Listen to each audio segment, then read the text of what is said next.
defying your husband, really, you are not fit for this. Do not interfere with my actions, you mere maid. My husband said something outrageous to me. While I was the one who really wanted to be angry, for some reason. He became furiously red-faced and trembled as he spoke. Living with him was filled with discomfort. Despite both of us working, he dumped all the household chores on me. He held patriarchal views and did nothing himself. Then, one day, an incident made my anger explode. And when I yelled at my husband, he lashed out in return. You should just quit your job and take care of the house. If you don't like it, let's get a divorce. He mocked me, saying such things with a laugh. It was clear he thought that by using the word divorce, I would obediently comply. But I would not be subdued by such words. Yeah, I understand, no need to say more, right? At my yeah, he expected me to be submissive. But the words that followed left him with a dumbfounded look.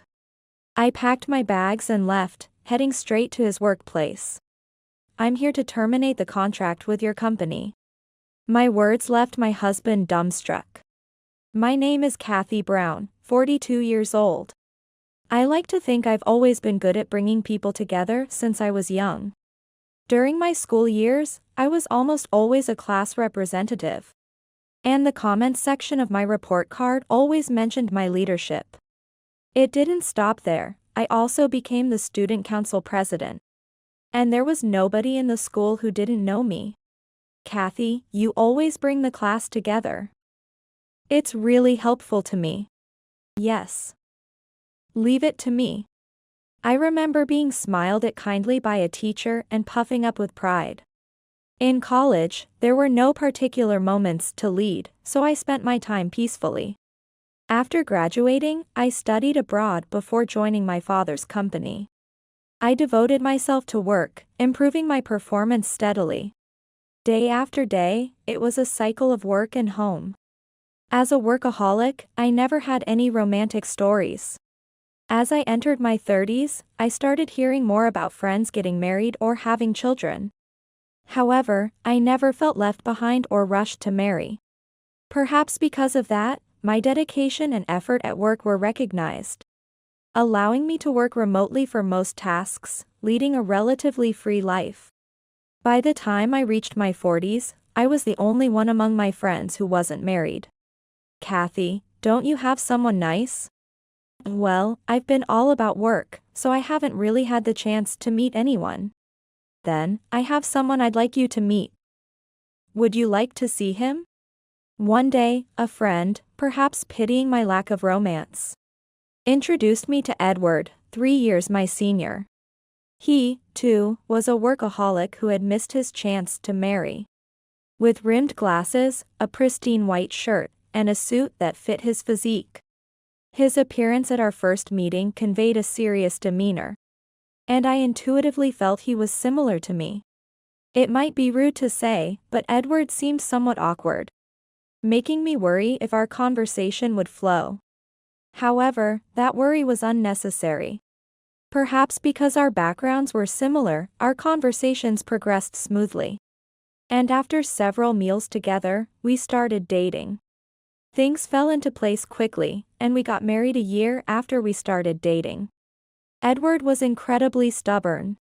My initial worry that his stubbornness would lead to trouble if our values didn't align turned out to be spot on. His commitment to his work seemed to spill over into his personal life, where he didn't attempt to compromise with me. I want to have breakfast and dinner at set times. So, Kathy, I want you to adjust to that. Also, breakfast must always include toasted bread, bacon, and scrambled egg. Once we started living together, he brought up such lifestyle preferences. At first, it seemed like something I might be able to accommodate, but then he dropped a bombshell. Also, I want you to quit your job and dedicate yourself to the household. He had an old-fashioned patriarchal mindset, believing it natural for the husband to work and the wife to take care of the home. Moreover, holding a managerial position at work He seemed to take pride in that and was bothered by my working. But my job was essential to me. I can't do that. I want to continue working. Though he seemed to accept my firm rebuttal at first, he started looking down on my job afterward. Before we got married, we used to get excited talking about work. But now I couldn't even bring it up in front of Edward. As we spent more time living together, it wasn't just about work anymore. His attitude seemed to belittle me personally as well. Housework is the woman's job. I won't do it. He would insist on dumping all the housework on me, even during my busy periods. He would either be glued to his smartphone or absent-mindedly watching TV, which he hardly paid attention to. I have work too, so I wish you'd help out with the housework a bit.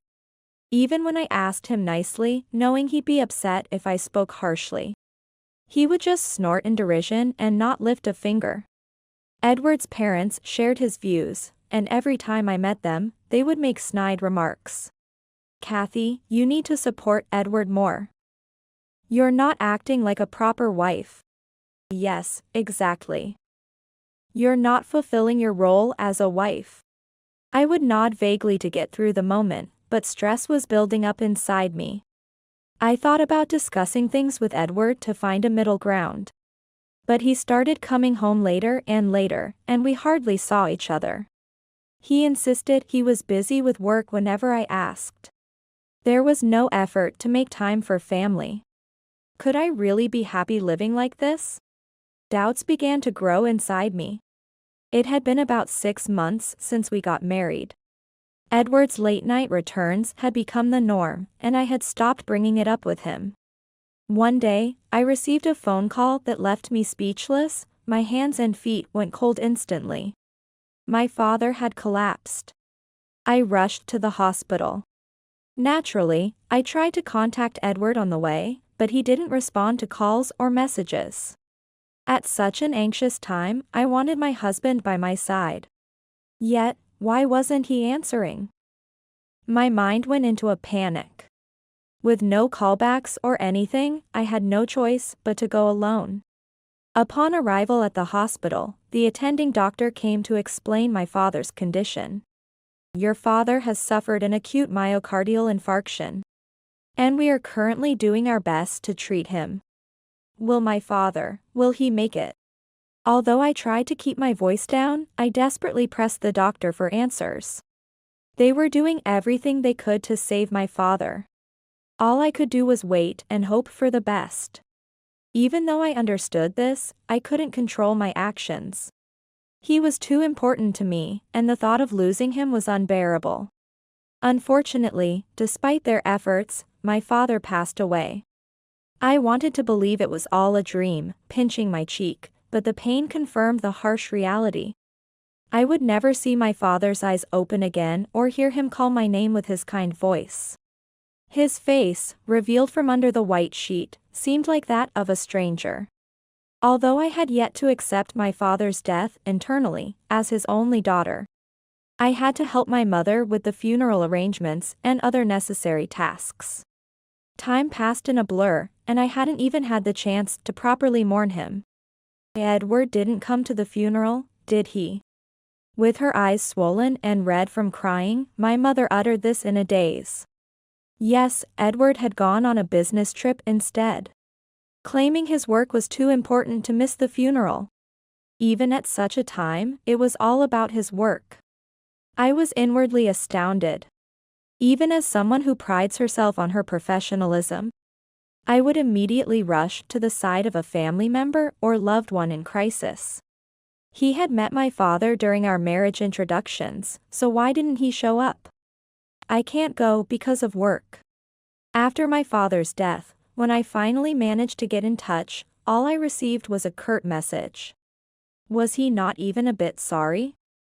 My anger flared. Edward only returned home after the funeral and the initial 7-day mourning period had ended. Moreover, he didn't even mention my father upon seeing me. Instead, he just asked about dinner as if nothing had happened. I clenched my fists so hard my nails could have pierced the skin. How could he act as if everything was normal? Doesn't he understand how I feel about losing my father? My thoughts spilled out in anger. What are you even saying at a time like this? More importantly, why didn't you come to the funeral? I called you multiple times before going to the hospital. Did you really not notice once? Edward seemed taken aback for a moment, but soon his face twisted in irritation. Being the patriarchal man he is, he couldn't stand his wife challenging him. Yet, I hadn't said anything wrong. The one being unreasonable was him. If it were your wife's father's funeral, you'd attend, wouldn't you? Even as I raised my voice, Edward just glared back, not really listening. Instead, he brought up something even more outrageous.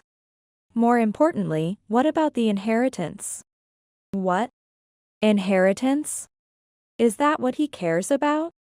His comment made it seem as though he belittled my father's death, which made my blood boil.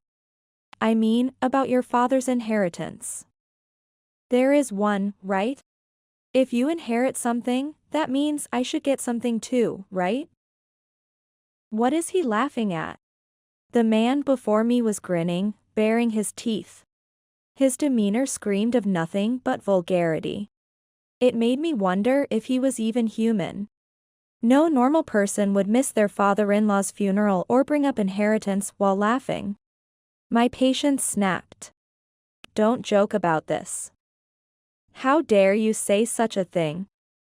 You're the worst. I yelled louder than I ever had, the sound echoing throughout the house.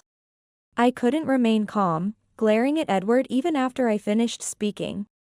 I knew how this would affect his mood. But I wouldn't back down. I knew I was right. Edward's face turned beet red. He stood up from his chair, raising his fist as if to threaten me. It was clear he didn't intend to hit me, just to intimidate. But then he began to rage. Defying your husband, really, you are not fit for this. Do not interfere with my actions, you mere maid. It seemed Edward never really saw me as his wife. That's why he didn't attend my father's funeral and could so casually talk about inheritance, right? Such absurd logic made no sense. While I was the one who truly had a reason to be angry, Edward's fury reached its peak. His face turning a shade of red so dark it was almost black, his whole body shaking. His clenched teeth audibly grinding. Just quit your job and do the housework. If you don't like that, then let's get a divorce. Laughing through his nose, Edward mockingly raised his voice. It was clear he thought that by using the word divorce, I would obediently comply. He smirked menacingly, expecting me to apologize quickly. In contrast, my face went blank. I had been gaping in shock as he began to rage, but now my mouth was firmly shut. I was aware of how lifeless my gaze must have seemed. As if to epitomize what it means to have cold eyes. Yeah, I understand, no need to say more, right? Huh? What do you mean? At my, yeah, he seemed to have expected me to be submissive. And was taken aback by my words that followed, making a foolish face. What do I mean? You said it yourself. If I didn't like doing just the household chores, we should get a divorce. So, I'm saying let's go ahead with the divorce. Edward visibly panicked, his eyes darting around. His pride, however, must have prevented him from retracting his statement. Not that I would have forgiven him even if he had apologized. Well, of course. I've been wanting to divorce someone like you anyway. Hearing that, I lightly packed my bags and left the house. I didn't look back until I reached the front door. So I have no idea what expression he wore during those moments. I went back to my parents' house and made a certain call. The next morning, I stood in front of the bathroom mirror. My eyes gleaming with determination and my face filled with resolve. I washed my face with cold water and slapped my cheeks lightly to psych myself up. Today, I was headed to a certain place. I checked my appearance in the full-length mirror when dressing. and once more pinched my face between my hands before leaving. Filled with vigor, I shouted, "I'm off," towards the inside of the house before stepping out. My destination was the company where Edward worked. It was housed in a grand building with many employees. Before entering, I looked up at the building from the outside, took a deep breath, and then moved forward. As I approached the reception, I heard a surprised voice from behind. "Ms. Brown. Is that you, Ms. Brown?" Turning around, I saw a familiar employee. This wasn't my first visit here, but usually, I would notify them in advance. This time, however, the visit was unexpected, so his eyes were wide in surprise. "I'll guide you immediately." Watching his back as he led the way, I smirked. I was determined to make Edward pay for what he had done, clenching my fist with renewed resolve. And then, I arrived at the president's office. The president, too, was visibly surprised by my sudden visit. I was asked to sit on the sofa inside, and after about several minutes, there was a light knock on the door. Come in." "Excuse me." Edward's voice was brighter than usual, oblivious to what was about to unfold. As he opened the door, he seemed to suppress a smile, but the moment he saw me, his expression turned to shock. He had been called back from field work. Thinking perhaps he was going to be praised for his sales performance, he had come eagerly. His attempt to restrain a grin faded instantly upon seeing me. "We have business with you." At those words, Edward narrowed his eyes behind his glasses, glaring at me coldly. "What do you want, and why are you here?" He seemed to have forgotten there were others in the room. Despite the president's presence, Edward began to speak rudely. "Why? Is a director of the parent company not allowed to visit a subsidiary?" "Huh? Parent company? And who's the director?" He repeated my words slowly, struggling to grasp the situation. He looked towards the president for help but, receiving no aid, began to fidget anxiously. In fact, I was a director at the parent company of the one Edward worked for. This company was one of its subsidiaries. After my father, the previous president, passed away, I took over his role. When I revealed this, Edward was momentarily taken aback but quickly reverted to his defiant attitude. "So what? What do you want from me?" Despite being audible enough in a normal tone, he raised his voice, demanding an answer once more. "You're having an affair, aren't you? With a married woman at your workplace?" "What? What makes you say that?" He tried to appear nonchalant, but his eyes darted around. Unable to make direct eye contact with me, he became visibly restless, tapping his foot and scratching the back of his head, seemingly unable to keep still. Trying to pretend ignorance, was he? Well, I just had to present the evidence then. I operated my device and showed him footage from our home. Having suspected something was off, I had initiated an investigation into his activities. It was natural to grow suspicious after consecutive late nights. I had also caught wind of him lying about business trips to meet his affair partner. During my father's funeral, he was actually on an affair trip. He wasn't too busy with work to respond to my messages. He deliberately ignored them because he was preoccupied with his mistress. "You were inviting your mistress over when I was occasionally out of the house, weren't you?" The screen displayed Edward opening the front door to welcome a woman. Faced with undeniable proof, he was astounded. "If you wish, I can also show you pictures of you two in the nightlife district. What do you say?" When I asked this, he weakly shook his head, clearly understanding that I wasn't bluffing. Regretfully, I withdrew my hand from the envelope in my bag. I shifted my gaze from the silent Edward to the president, who stood there stiff as a board. He jerked his shoulders exaggeratedly when our eyes met, bracing himself for what was to come, his limbs tensing. "I will be terminating our contract with your company."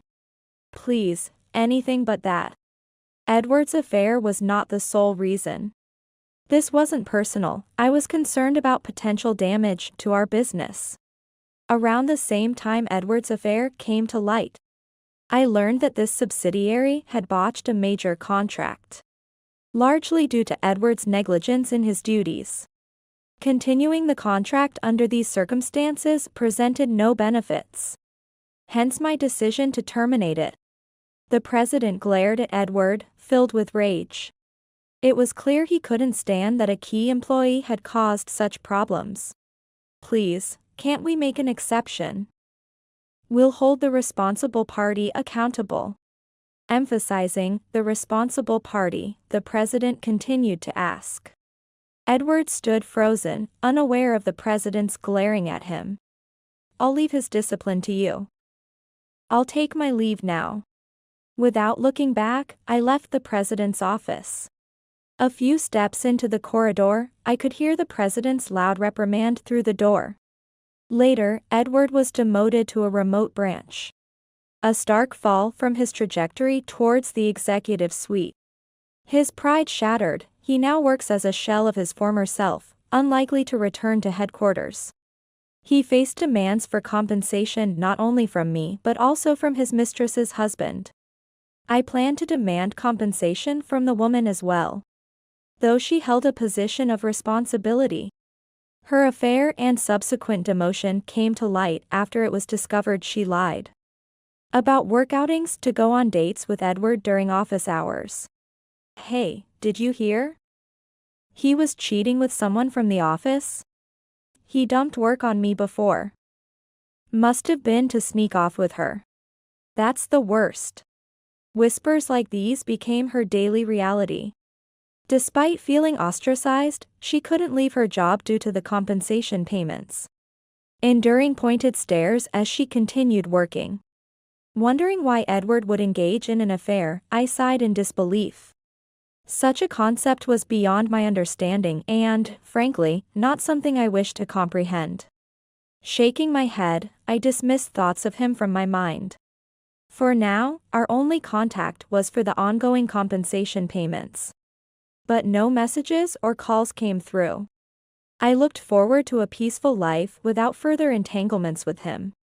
Indeed, I thrive when working. Though remote work has its perks, I resolved to be more active on site and dedicate myself further to my career.